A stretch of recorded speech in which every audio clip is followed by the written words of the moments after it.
आज पुणे में सीजेपी का प्रदर्शन है। सोनम वांगचुक की पोस्ट भी आई है। उन्होंने कहा है, मैं पहुंच रहा हूं पुणे।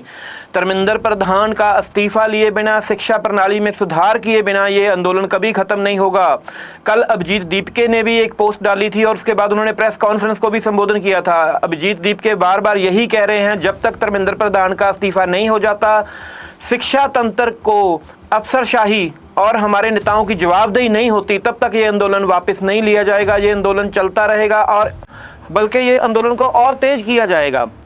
पुणे की सावित्रीबाई फुले यूनिवर्सिटी में आज 4 बजे प्रदर्शन है। कल अभिजीत दीपके ने मराठी में सभी युवाओं से अपील की थी कि ज़्यादा से ज़्यादा गिनती में पहुंचे।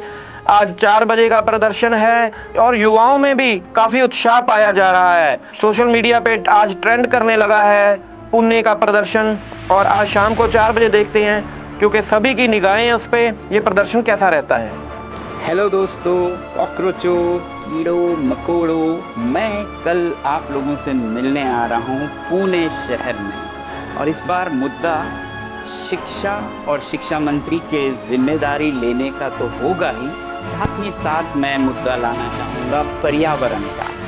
आपको याद होगा कि लद्दाख में पिछले 6 सालों से लद्दाख के पर्यावरण और संस्कृति के संरक्षण के लिए 6वें शेड्यूल की मांग की जा रही है। और इसके लिए मुझे 6 महीने के लिए जेल में भी जाना पड़ा और मैं ही नहीं, लगभग 80 लोगों को जेल की सज़ा काटनी पड़ी और कईयों के जाने भी गए। मगर हाल में हमें एक आशा की किरण तब दिखी जब हमें जेल से छोड़ा गया, जो कि कहा जाता है कि सुप्रीम कोर्ट में केस हारने के डर से नहीं, बल्कि इसलिए किया गया, जैसा उनके ऑर्डर में लिखा था, कि इससे लद्दाख में और सरकार में एक परस्पर विश्वास का माहौल बने, ताकि मीनिंगफुल कंस्ट्रक्टिव डायलॉग हो। और टॉक्स या डायलॉग हुए भी, जो कि 22 मई को हुए, आपको याद होगा। मगर उस मीटिंग के बाद लगभग 20 दिन होने को आ रहे हैं और उसका मिनट्स अभी तक नहीं मिला। और जो मिनट्स हमें दिखाए गए, ड्राफ्ट्स, उसमें जो फैसले हुए उससे बहुत अलग निकला। फैसला ये हुआ था कि लद्दाख में एक असेंबली होगी, विधानसभा होगी, जिसमें चुने हुए प्रतिनिधियों के नीचे आएंगे सारी ब्यूरोक्रेसी, चीफ सेक्रेटरी समेत। और इस बात पर बीजेपी के जो नेता लद्दाख से आए थे इस टॉक्स में, उन्होंने भी बहुत बधाई दी थी और धन्यवाद दिया था, इसलिए कि उन्हीं के शब्दों में इससे चुने हुए प्रतिनिधियों का होगा एब्सोल्यूट कंट्रोल। मगर जो मिनट्स निकले उसमें ये ब्यूरोक्रेसी का जिक्र ही नहीं था। और जब हमने आपत्ति जताई लद्दाख के नेताओं ने, तो इसमें जोड़ा गया मगर कंसिडर शब्द के साथ, यानी कि देख सकते हैं। और दूसरी तरफ आपको याद होगा कि इसमें फैसला ये हुआ कि आपको 371 आर्टिकल में संरक्षण दिया जाएगा। और 371 के बहुत से रूप हैं, A, B, C, D, I तक, और कुछ बहुत मजबूत हैं, कुछ है ही नहीं, बहुत ही कमज़ोर हैं।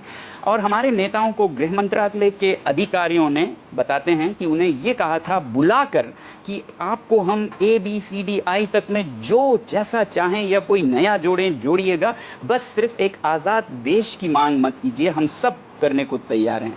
मगर फिर मिनट्स में इसका भी कोई जिक्र नहीं, सिर्फ 371 कहा गया है, जो कि मजबूत भी हो सकता है, बिल्कुल बेमाने भी हो सकता है। तो इससे लद्दाख के लोगों का विश्वास टूट रहा है और लद्दाख के पर्यावरण की संरक्षण की जो उम्मीदें हमें जागी थी, वो भी खत्म हो रहा है। अब इससे आप पर क्या फ़र्क पड़ता है? फ़र्क इसलिए पड़ता है कि जो लद्दाख और हिमालय के ग्लेशियर्स और नदियाँ हैं, वो सिर्फ हमारे लिए नहीं, आपका भी पानी पहुंचाता है और आपको जो सांस लेते हैं वो हवा भी वहीं से आती है। तो ये आपके और आपके बच्चों का भी मुद्दा है। और इससे भी मुद्दा बड़ा है, वो है विश्वास का, ट्रस्ट का। अगर लोगों को इस तरह से विश्वास तोड़ दिया जाए, सिर्फ इस मीटिंग के कारण नहीं, ये जो मुद्दा था 6वें शेड्यूल में संरक्षण का, वो 2019 और 20 में इलेक्शन मैनिफेस्टो में लिखित में वादे किए गए थे कि हम आपको देंगे इस इलेक्शन के बाद।